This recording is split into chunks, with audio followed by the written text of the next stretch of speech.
pouquinho sobre os primeiros passos dentro do Deep Learning. Por quê?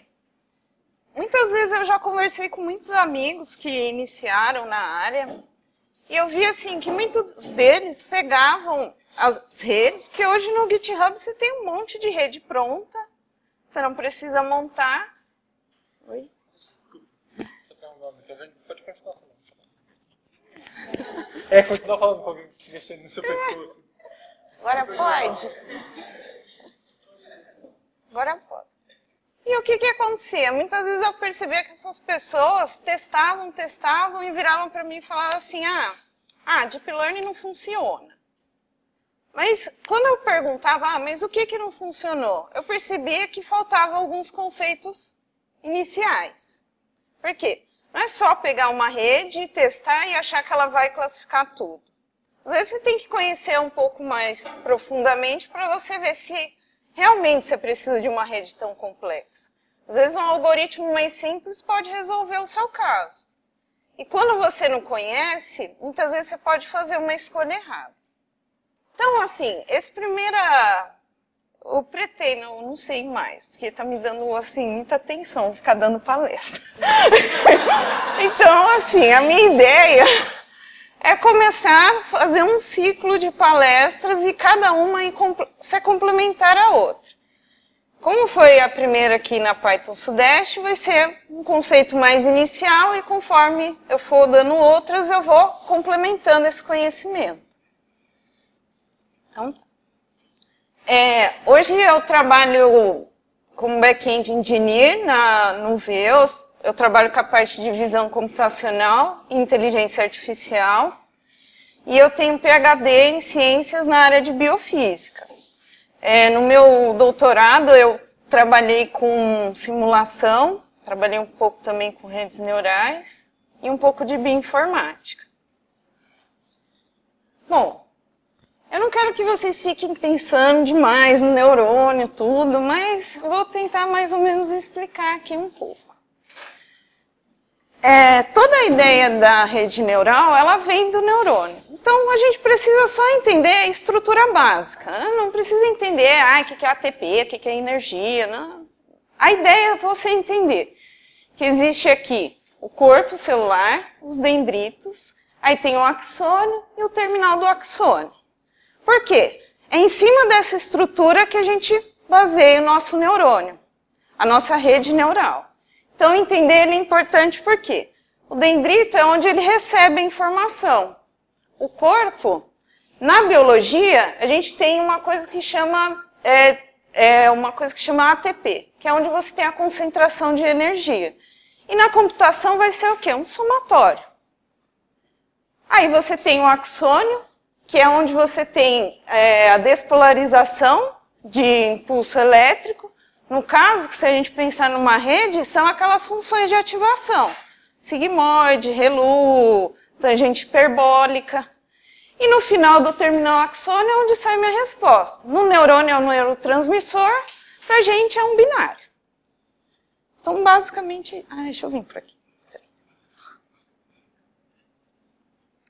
Então, aqui está de forma simplificada, tá vendo? Ali eu tenho um input, pode ser 0 ou 1. Aí eu tenho o corpo celular, que aí eu faço uma somatória, e no final eu tenho o meu input. Então, para a gente entender, os computadores eles executam funções aritméticas rapidamente, e eles seguem uma lista de instruções. Agora eu vou mostrar outra coisa para vocês. Bom, eu já falei basicamente do neurônio, né? A ideia principal... Eu vou fazendo assim porque para mim ficou mais fácil. Porque se eu ficasse desenhando tudo, nossa, eu ia ficar 3 anos para fazer os slides. Então, eu resolvi fazer assim. Se a gente pensar, eu tinha falado que, primeiramente, a gente tem as entradas, certo? Então, eu tenho meu x0 aqui. Não vai ficar tão bom porque eu estou meio nervosa, aí está tremendo. Aí tem o x1. Aí tem uma caixinha e aqui sai meu resultado, que é Y. Por que às vezes a gente vê essa representação? Muitas vezes, quando eu ia ler alguns artigos, eles falaram que esse era o estudo da arte. Eles colocavam uma caixinha, 2 entradas. Eu falei, gente, o que é isso? Logo no começo. A ideia é assim, a partir do momento que você já sabe qual é o seu somatório e qual a função de ativação que você está usando, você representa ele como se fosse uma caixa, porque ele já está pré-determinado, seu neurônio. Então, você vai ter as suas entradas e vai ter uma saída. Mas agora vamos expandir um pouco mais. Então, pensando nessa caixinha. Vou fazer um modelo, antes de falar da função de ativação, eu vou fazer um modelo básico. Imagina que aqui é um somatório. Aí eu tenho 3 entradas. Eu acho que não foi uma boa ideia fazer isso, porque estou muito tremendo, gente. Que horror! Meu Deus! Bom, mas vai dar certo, ó. Vai lá, 1, 2, 3. E aqui já é a minha saída. Vamos pensar na primeira etapa. Ui, eita. Eu não estou usando uma função de ativação, mas eu tenho mais ou menos um neurônio. Se eu fosse pensar matematicamente, uma coisa que é importante, gente, precisa de matemática, cálculo, álgebra linear. Vamos resgatar aqueles conceitos lá atrás, é importante. A gente vai trabalhar com funções, por exemplo. Se a gente pensar, esse neurônio ele me gera um polinômio. Se a gente voltar lá no cálculo, tem uma coisa que a gente estudou muito que foi série de Taylor. E ele é extremamente importante. Por quê? Uma rede neural, ela não vai me dar uma função pré-determinada. Por exemplo, calcula a área disso aqui, por exemplo, essa função. Todo mundo sabe que é f de x quadrado, entendeu? Dentro de uma rede, não, é uma função arbitrária. Tipo, pode ser um treco assim, sei lá o quê, entendeu? Eu não consigo enxergar, então eu tenho que usar algumas ferramentas do cálculo para ele conseguir um padrão, para ele me retornar esse somatório. Deixa eu tirar essa bagunça daqui.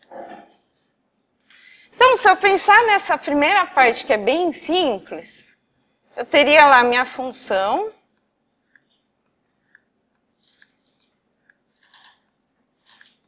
Certo?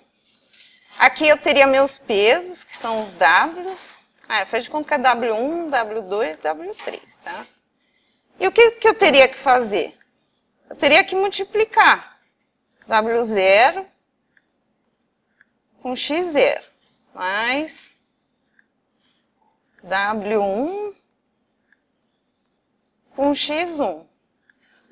E assim até WXN. Eu teria uma primeira versão de uma rede. Mas qual que é o problema?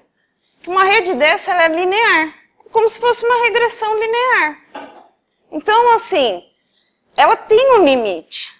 Pensa bem, ó. Vocês lembram de equação da reta? Todo mundo lembra? Ioiô, michoxô? É o que a gente decora, não é? Queria esquecer, mas tipo... O que você vai trabalhando? Com o ângulo certo da reta.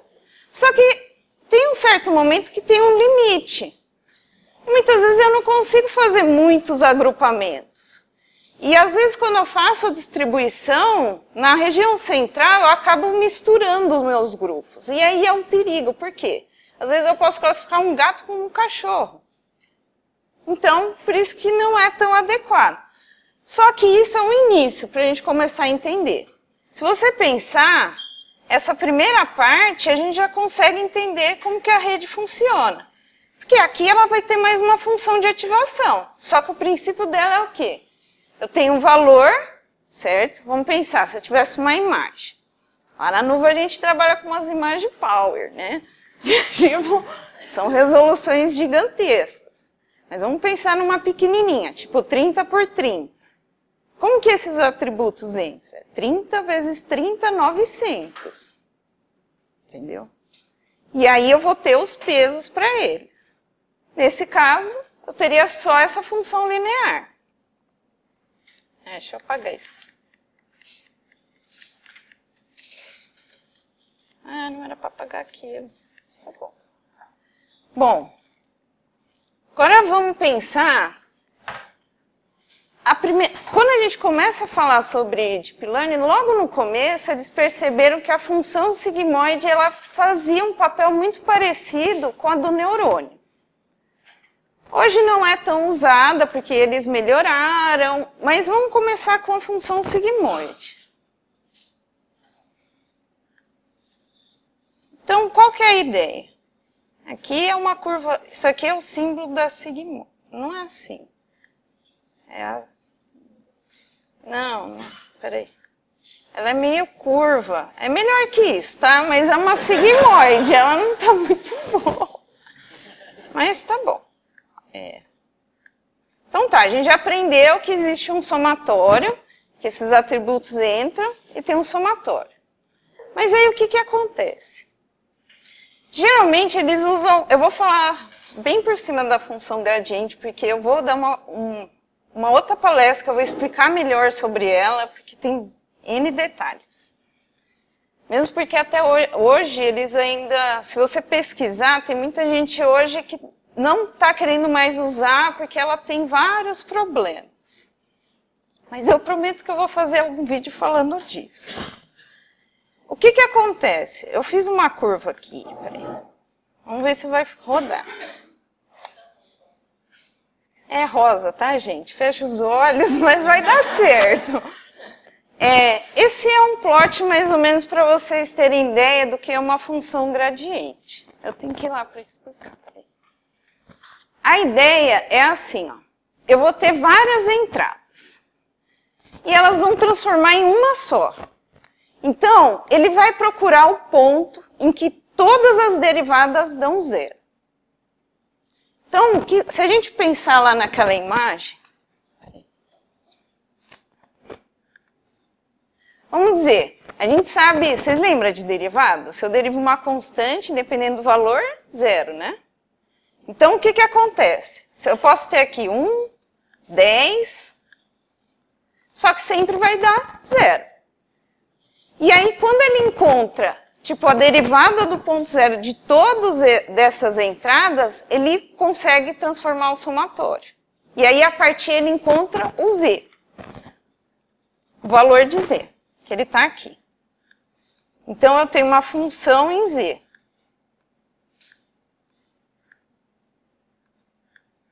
Aí você pergunta, tá, eu tenho um z, e agora? Ele pega esse valor de z, que é o ponto... deixa eu botar aqui na frente. Teoricamente, a gente sonha, mas às vezes não acontece, tá? Que esse ponto aqui é o ponto de encontro. Às vezes ele fica um pouquinho para cá, um pouquinho para lá. Mas por quê? A gente tem um erro da média. Então, muitas vezes a gente não consegue chegar no ponto zero. Pensa assim, é um cara que está subindo o Everest. Às vezes ele não consegue chegar no topo, ele cansa e para um pouquinho antes.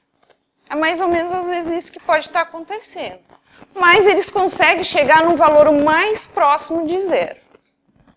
E aí eu tenho uma curva que eu tenho uma função que eu posso jogar agora na minha função de ativação.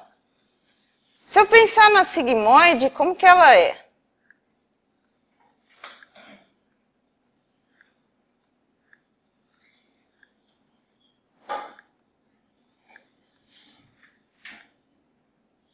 Certo? Isso é a função sigmoide. Você está vendo esse valor de z? O que que eu faço? Lembra aquela fórmula que eu mostrei? W0 vezes x0. Ai, gente, eu não devia ter feito aqui. Ó, o que que ela vai se transformar? Um somatório. Então, um somatório de 0, de 0, por exemplo, até n. Vamos dizer. Então, o que que vai acontecer? Eu vou substituir aqui. E essa fórmula, ela entra aqui dentro, no lugar de z. E aí eu tenho minha função de ativação. E aí eu consigo o meu resultado. Deu para vocês entenderem? Alguém quer perguntar alguma coisa? É porque me ficou muito tensa. Tá rolando um remember de cálculo. Não é legal? Eu acho super legal. Gente, tem que gostar de cálculo, é legal. É que assim, a forma que ensinam pra gente é muito ruim. Eu lembro quando eu tinha cálculo, eles socavam as coisas. Ah, derivada, nossa, vou acabar com a sua mente. Tipo, álgebra linear, eu vou te matar. Aí o cara fala, tipo, eles poderiam dar uns exemplos melhores. Ó, tipo, série de Taylor é muito importante, gente. Muito importante. E ninguém fala pra que é. O cara fica lá só naquelas provas infernais e você, tipo, vou decorar só pra fazer a prova. Mas, teoricamente, você pega todos esses conceitos. E assim, se a gente pensar, para cada uma daquelas funções de ativação, seja gaussiana, tangente hiperbólica, ReLU, você vai fazer o quê? Você vai pegar esse somatório e sempre colocar em Z. E é assim que você vai tendo as suas funções de ativação. Por exemplo, tem função de ativação que ela é de 0 a 1. Por exemplo, quando for 1, ele dá um softmax, ou seja, ele tem uma entrada. O que acontece? Se você pensar, isso aqui é o quê? Um if, certo? Se a gente pensar na computação, se for maior que 0, ele entra. Se não, ele não dá ativação.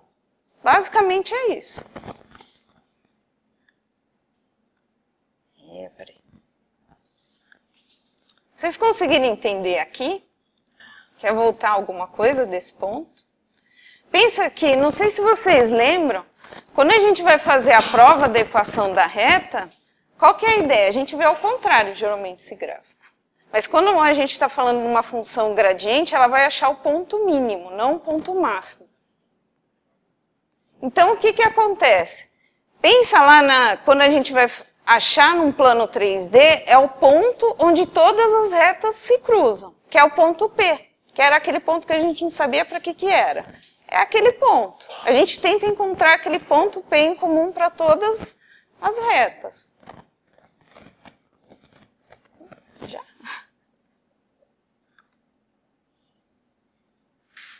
Peraí.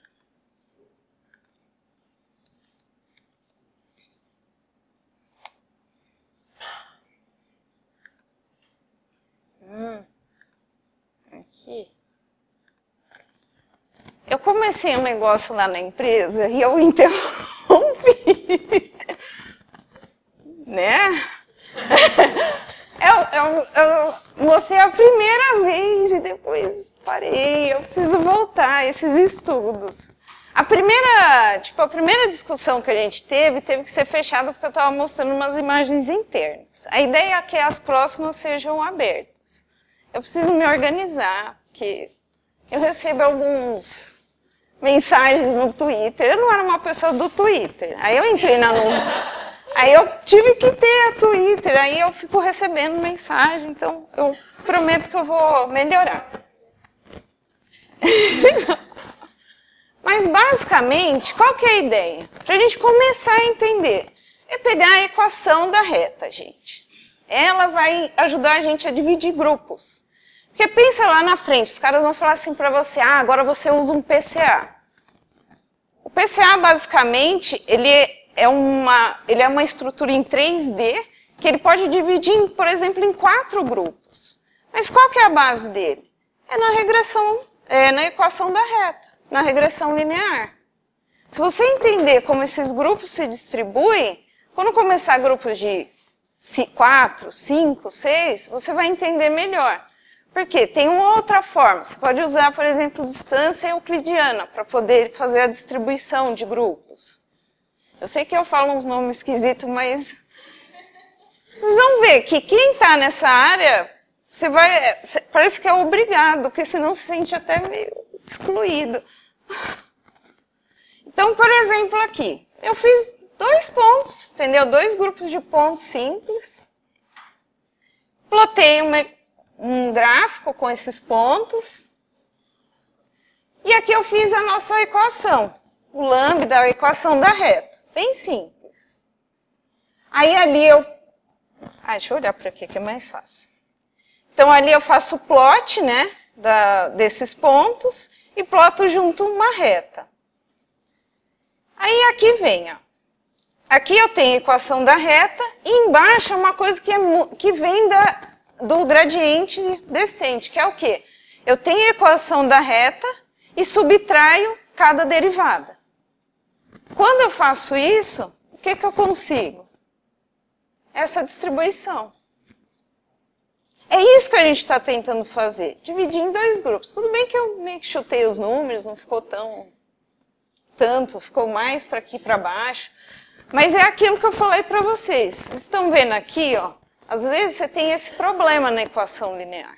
Você tem muitos grupos que ele fica em cima da reta. E aí fica difícil para você falar se ele pertence, por exemplo, ao grupo de cima ou ao grupo de baixo. E aqui é só dando as porcentagens. Então, por exemplo, ele teve uma acuração de 89%.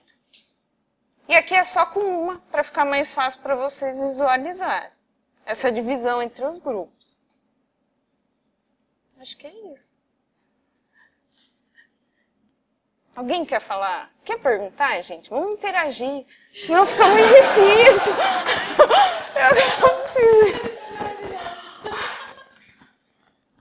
Tem um outro também que eu pus lá no meu Git, que é de regressão linear. Porque está começando, entendeu? A gente está crescendo. Porque na regressão linear eu já trabalho com erro quadrático. Que aí fica... Se vocês quiserem dar uma olhada depois também, eu fiz a equação do erro quadrático. Bom, só para finalizar, eu vou acrescentar mais uma coisa, que eu lembrei agora que é legal. Todo mundo sabe o que é variável dependente e independente? É claro. Tem alguém que não tem? Não tem problema se alguém falar que não sabe. Tipo, eu vou assumir que todo mundo sabe, tá? Eu não sei. Então tá.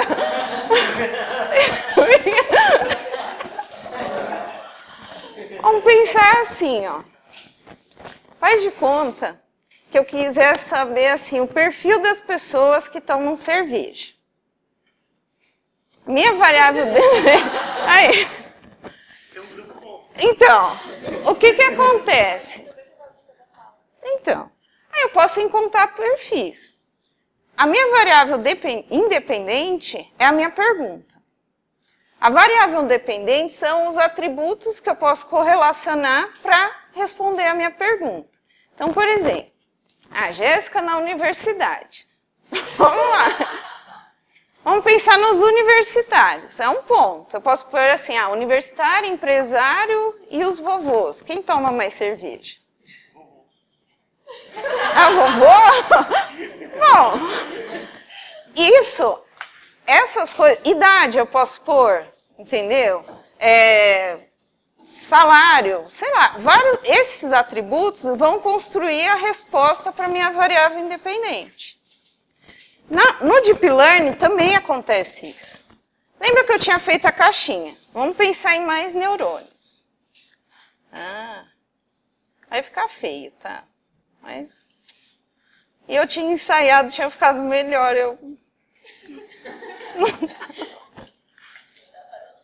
É verdade. Aí vamos dizer que aqui é as minhas entradas, tá? É o X, X1, X2. Aí você tem aquelas conexões várias.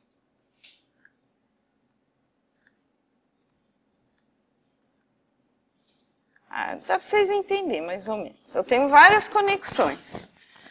Quando eu penso no Deep Learning, por exemplo, isso aqui, essa primeira conexão minha, são minhas variáveis independentes. Elas que estão fazendo a pergunta, será que, por exemplo, essa imagem é um gato ou um cachorro? A rede oculta, que é a próxima, que vai fazer essa resposta. Que aí ela vem para o somatório, vamos pensar. Vai para a minha função de ativação.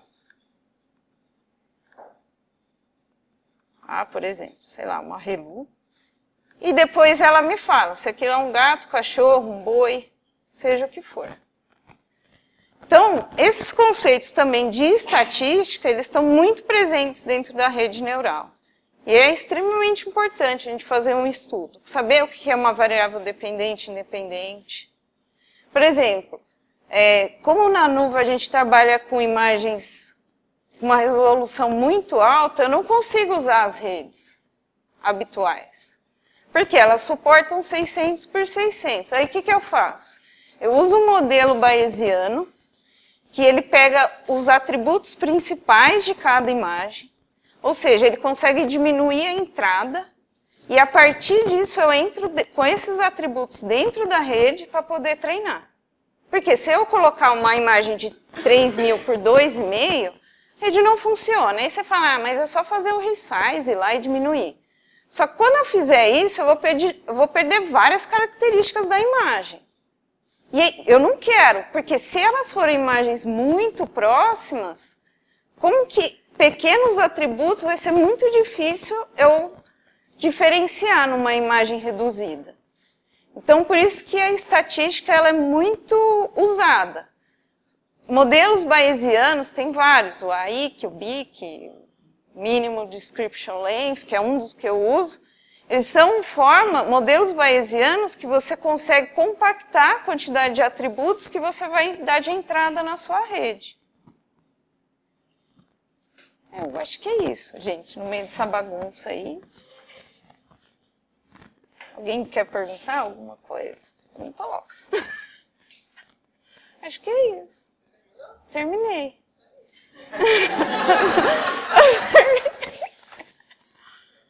É isso.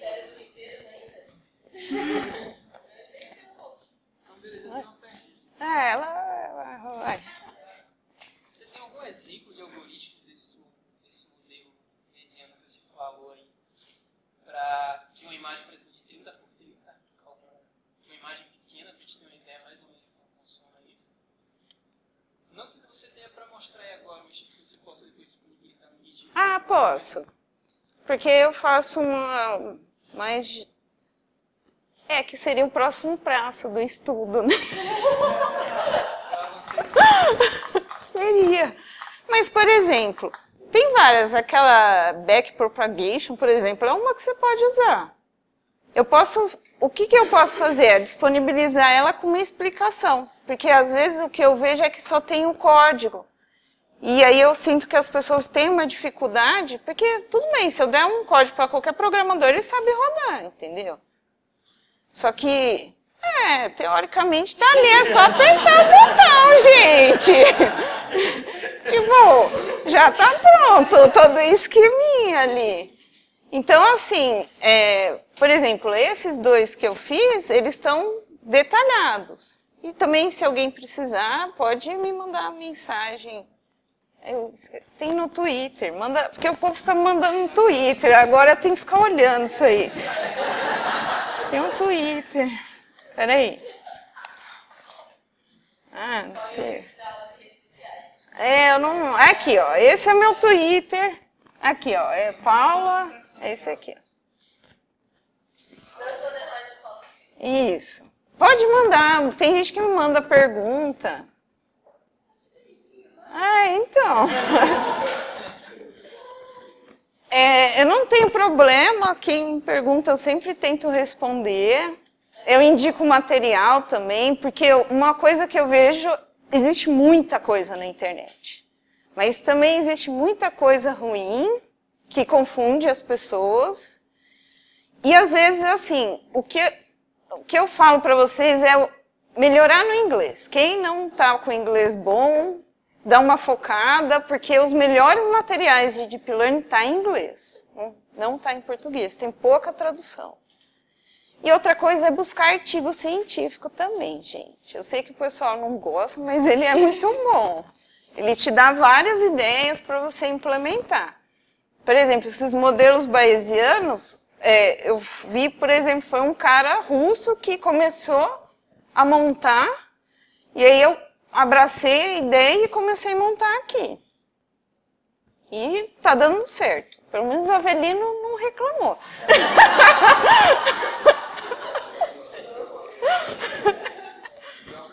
Pois é, a moça.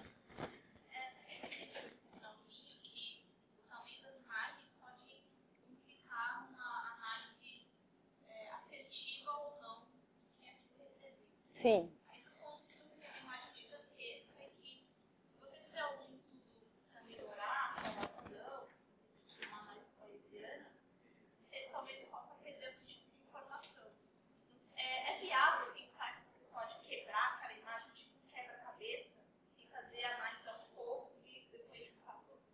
Então, você consegue fazer isso, porque, por exemplo, vou dar um exemplo, não estou mostrando o dado, mas lá na nuvem eu tinha um problema que era para diferenciar duas tabelas. A estrutura de uma tabela era igual nas duas, só que as partes internas tinham características diferentes. Então, é como um Lego mesmo. O que essas funções fazem? Elas pegam partes e mostram que são atributos principais. Então, aquilo que converge, que é igual, ela descarta. E aquilo que é diferente, ela já coloca como sendo de principal de uma imagem ou da outra. Então, por isso que eu consigo. No começo eu também achava esquisito. Gente, eu vou pegar a imagem, tipo, parece que virou um quebra-cabeça. Mas você consegue desmembrar ela. Por quê? Se eu reduzisse, eu perdia a identidade. Porque, imagina, duas tabelas para eu diferenciar. É muito complicado dentro de uma rede. Então, é nessas situações. Agora, se eu tiver lá um elefante de 3 por 2,5, cara, reduz, é um elefante, entendeu? Agora, se foram coisas muito específicas, você pode fazer essas outras abordagens antes de entrar dentro de uma rede. Pergunta.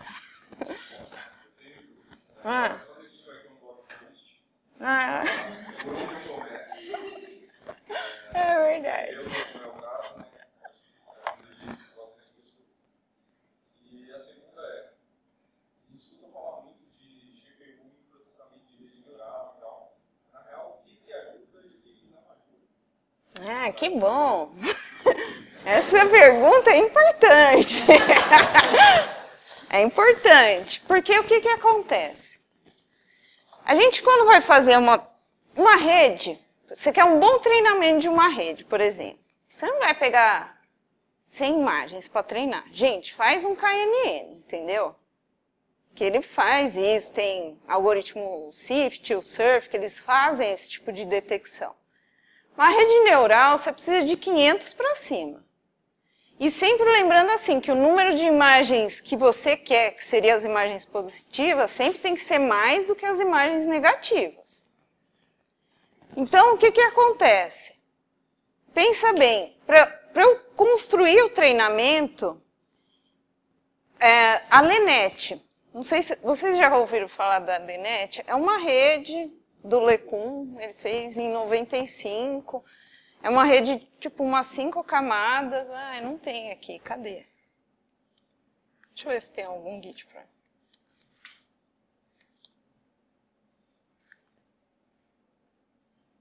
Essa rede aqui, por exemplo. Eu já cheguei a testar essa rede lá na nuvem, mas ela não foi muito boa, não.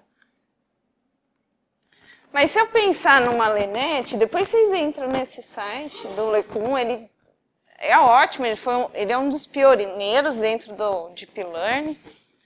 Então, por exemplo, por que para mim GPU é tão importante? Esse é uma indireta.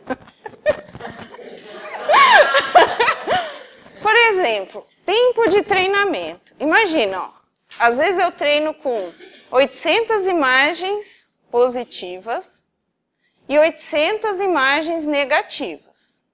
E eu tenho que fazer uma curva de distribuição.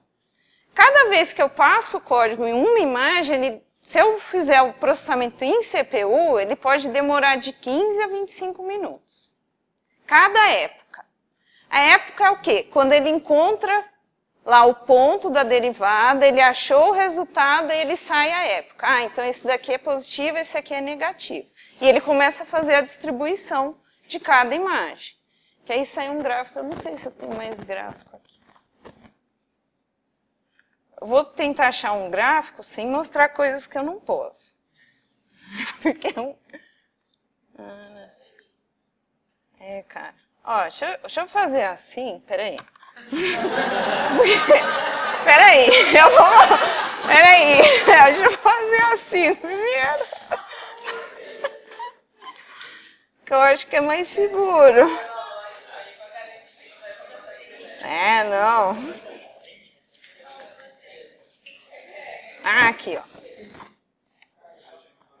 ó. Ninguém sabe o que significa essa sigla. Então tá. Agora vai voltar. Pronto. Esse é um gráfico, por exemplo. Eu sei que... Nossa. Acho que é aqui, ó. Não importa o que lá em cima significa, mas basicamente isso aqui é uma imagem que eu quero, isso aqui é o que eu não quero. E aqui é a minha curva de acurácia, tá vendo? Aqui, ó, foi super legal. E aqui também, porque ficou bem baixo. Isso aqui é o quê? As minhas imagens negativas. E aqui as positivas. Então, o que acontece? Cada ponto desse é um treinamento. Quando eu faço esse processo em CPU, por exemplo, ele demora muito mais. Porque ele vai fazendo um por um. No caso do processo em GPU, eu posso distribuir o número de threads. Então, por exemplo, nessa daqui eu trabalhei com 48 threads em paralelo.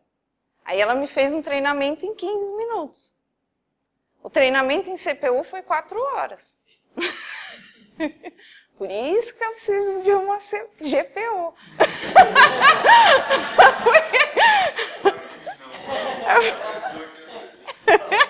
Eu sei.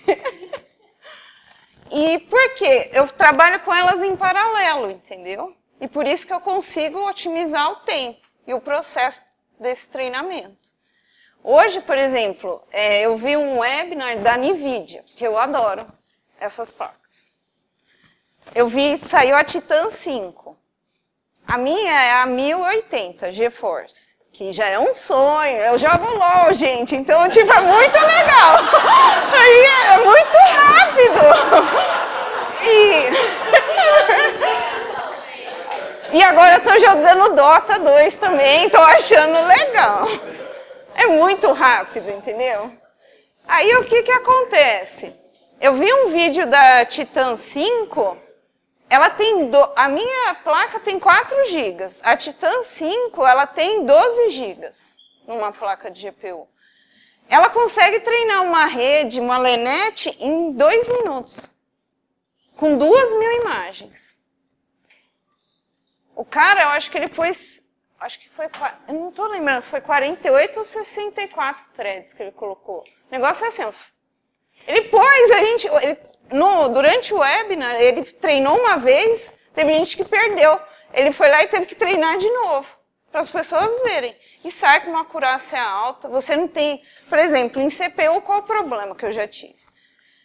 Quando você está na CPU, não sei se vocês já viram em vídeo, às vezes, o processamento em CPU, elas têm tipo uns engasgos, uns gargalos. Esses gargalos, ele pode afetar o seu treinamento. Eu já vi, por exemplo, já aconteceu de eu treinar sem a CPU, treinar com a CPU, demorar 4 horas e eu ter uma acurácia de 92%. Aí eu falo assim, não, eu não acho que eu vou treinar de novo. Eu treinar em GPU e dar 96%. Porque eu não tenho esses gargalos também. Pode dar algum erro na hora que vai fazer os cálculos. Então, por isso que quem está dentro do Deep Learning sempre vai para GPU. É isso. O lance da GPU não tem relação com GPU ser melhor para cálculo flutuante? Também, tem toda... Porque o que acontece? Como ele não tem essas interrupções, o cálculo é melhor, o erro da média é melhor, o cálculo ele é melhor, você não tem essas interrupções. Então, assim, a acurácia ela vai melhorando da rede. Entra.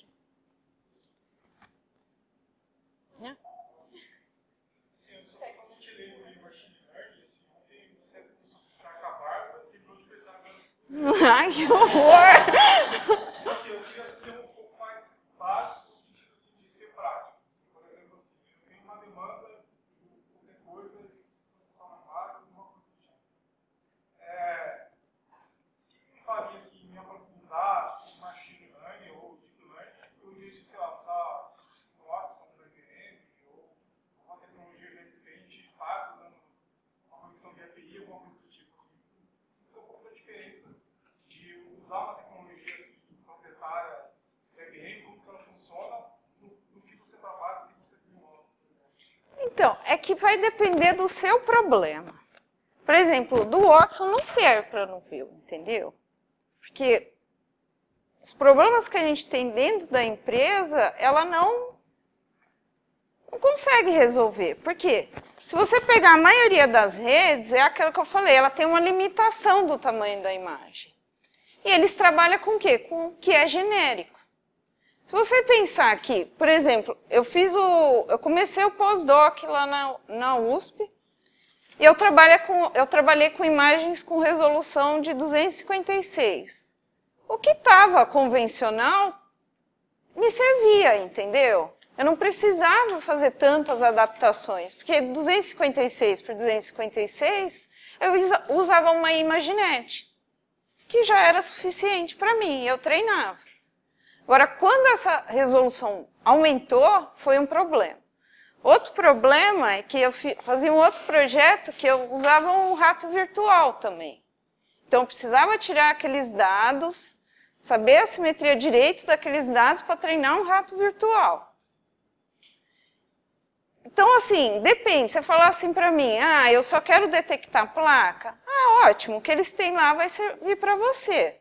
Quero detectar, sei lá, face, eu quero detectar, não sei, elefante, gato, eu não tenho muitos exemplos assim. Mas se você pensar mais ou menos na resolução e o tipo de problema, essas redes elas vão suprir. Eu tenho um amigo que ele trabalha com IA, só que ele trabalha com várias coisas prontas. E funciona para ele. Entendeu? Que nem ele não. Às vezes ou a gente conversa, tem muita coisa que ele ainda está aprendendo. Por quê? Ele ainda não precisou de ter um estudo tão profundo para poder resolver o problema dele. O que tinha no mercado já era suficiente. Oi. Ela. Ai, desculpa. Você falou sobre o conhecimento, né? Os conteúdos que tem na internet. E eu tenho uma matéria de inteligência artificial na faculdade que eu vejo assim. Os professores, eles passam a teoria, mas a prática a gente não tem aplicação e fica algo muito abstrato. E a gente não consegue ter noção do que é uma rede neural, sabe? Eu sinto falta disso. Procurei curso fora, na área, e eu também não consegui essa aplicação. Acho que se você não sentar, abrir o notebook e ficar pensando, você não encontra, porque é complicado você ter um curso que te mostre realmente como que acontece. Falta disso. Então, a Novatec tem um livro que é Fundamentos de Deep Learning. Ele é excelente, só que ele é todo em inglês. Ele é um livro muito bom. Muito bom. Porque ele vem desde o começo, ele ensina você a fazer instalação com TensorFlow em GPU ou só em CPU. Ele mostra todo o passo a passo. Ele mostra todos os problemas. Por exemplo, tem uma coisa que acontece que é overfitting. Aí ele fala assim, usa um tipo de dropout, que é o quê? Você, quando... Ai, meu Deus...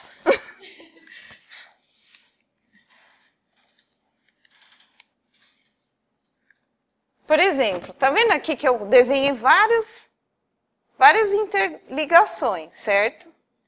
Só que muitas dessas interligações podem ser desnecessárias e pode gerar um erro para mim. O dropout, ele faz o quê? É como se ele fizesse um filtro dessa distribuição.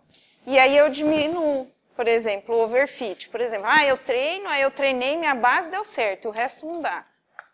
Isso é um problema às vezes. Ou se não, o contrário, tipo... você consegue, às vezes, reconhecer outras imagens e a sua base de teste você não reconhece. Então, existem várias técnicas para você poder conseguir modelar. E esse Fundamentos de Deep Learning ele é um livro excelente, do começo ao fim. Ele explica passo a passo tudo o que você pode fazer, o que pode dar de erro, ele vem com exemplos simples e eu acho que dá para pegar muita coisa.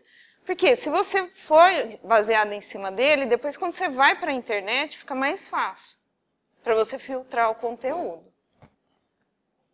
Nada. E acabou.